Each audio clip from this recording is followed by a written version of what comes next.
Kashi, complex, Shambhala ఈ మూడు ప్రపంచాల చుట్టూ తిరిగే ఇంట్రెస్టింగ్ స్టోరీ కల్కి 2898 AD. ఇది స్వయంగా డైరెక్టర్ నాగాశ్విన్ చెప్పిన మాట.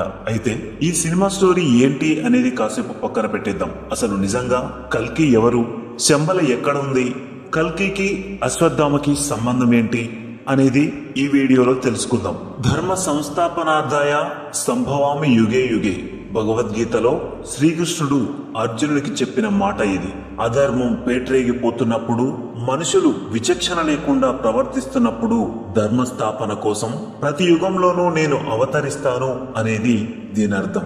ఆ క్రమంలోనే కలియుగంలోనూ విష్ణుమూర్తి కల్కిగా అవతరిస్తాడని పురాణాలు చెబుతున్నాయి. మహాభారతాన్ని రచించిన వేదవ్యాసుడే ఈ కల్కి అవతారానికి సంబంధించిన కల్కి పురాణం రాశాడు.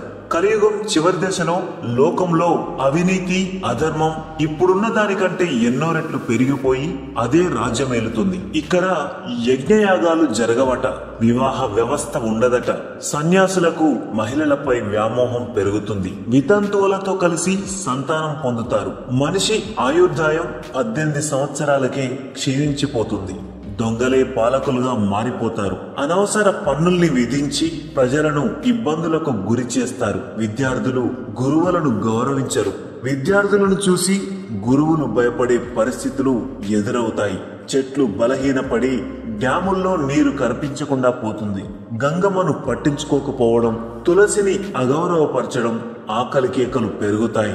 ఈ లక్షణాలన్నీ కలియుగంలో కనిపించి మనుషులు బ్రతకలేని పరిస్థితికి చేరుకున్నప్పుడు శంబల అనే ఓ గ్రామంలో కల్కి అవతరిస్తాడు. విష్ణుయేషుడు, సుమతి అనే దంపతులకు కల్కి జన్మిస్తాడు. లోకరక్షణ కోసం అవినీతి, అక్రమం వంటి అధర్మ పద్ధతులని అస్త్రాలుగా చేసుకుని రాజ్యాలను ఏలుతున్న వారిని హతమార్చి సత్యయుగానికి బాటలు వేస్తాడు. ఒక చేతిలో ఖడ్గం, మరొక చేతిలో సుదర్శన చక్రం ధరించి శ్వేతవర్ణంలో ఉండే దేవదత్త అనే అశ్వాన్ని అధిరోహించి కల్కి తిరుగుతూ దుష్టులను శిక్షిస్తూ లోకోద్ధరణకు పాటుపడతాడట. కోక, వికోక అనే 2 కవల రాక్షసులతో సహా ఎంతో మంది అసురులను కల్కి అంతం చేస్తాడట. ఇక కల్కి పుట్టబోయే ఆ శంబల నగరంపై ఎన్నో దశాబ్దాలుగా పరిశోధనలు సాగుతున్నాయి. కానీ ఇప్పటి వరకు ఈ నగరం ఎక్కడ ఉందో కనిపెట్టలేకపోయారు. హిమాలయాల్లో ఎక్కడో ఒక దగ్గర ఈ నగరం ఉంటుందని చాలా మందికి అంచనా ఉంది. సామాన్యులకు ఇది కంట కనిపించదట, కేవలం పుణ్య పురుషులకు మాత్రమే కనిపిస్తుందని అంటారు. ప్రపంచాన్ని శాసించే స్థాయికి చేరిన జర్మన్ నియంత హిట్లర్ కూడా శంబల నగరంపై ఆసక్తి ఉండేదట.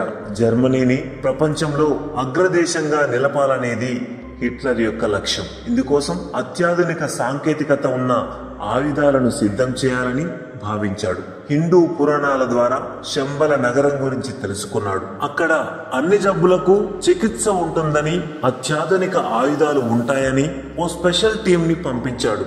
కానీ వారికి శంబల కనిపించలేదు. చివరికి ఓ సన్యాసిని ఈ శంబల గురించి అడగగా అది పుణ్య పురుషులకు మాత్రమే కనిపిస్తుందని చెప్పాడట. ఇక కల్కి సినిమాలో బిగ్ బి అమితాబ్ బచ్చన్ అశ్వత్థామ పాత్రలో కనిపించారు. ఎప్పుడో ద్వాపర యుగంలో ఉన్న అశ్వత్థామకి కలియుగంలో వచ్చే కల్కికి ఏంటి సంబంధం అని అనుమానం కూడా చాలా మందికి ఉంది. పాండవుల గురువు ద్రోణాచార్యుని కొడుకు అశ్వత్థామ పుట్టుకతోనే నుదుటిపై ఓ మణితో జన్మించాడు. అది అతనికి మృత్యువుతో సహా అన్ని రకాల బాధల నుండి రక్షణ కలిగిస్తుంది.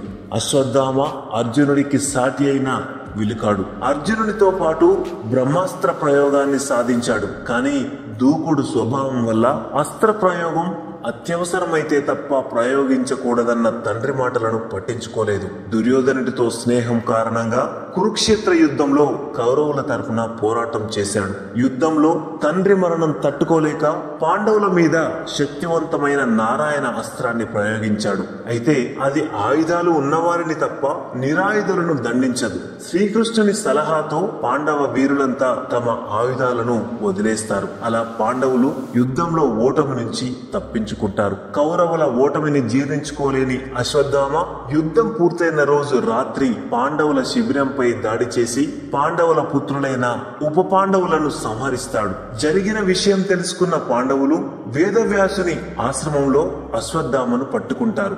మళ్లీ యుద్ధం మొదలవుతుంది. ఆ సమయంలోనే పాండవులకు వారసులు లేకుండా చేయాలని గర్భిణిగా ఉన్న అర్జునుడి కోడలు ఉత్తరపై బ్రహ్మాస్త్రాన్ని ప్రయోగిస్తాడు. ఉత్తరను కాపాడిన కృష్ణుడు చిరంజీవి అయిన అశ్వత్థామను కుష్టు వ్యాధితో రోజులు వెళ్లదీయమని శపిస్తాడు. కృష్ణుడి శాపభారాన్ని మోస్తూ అశ్వత్థామ కుష్టు వ్యాధితో బాధపడుతూ ఇప్పటికీ జీవించే ఉన్నాడట.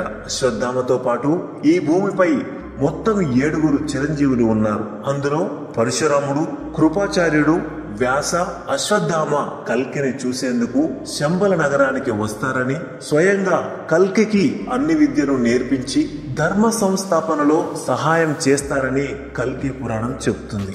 సో అది కల్కి, శంబల, అశ్వత్థామ స్టోరీ.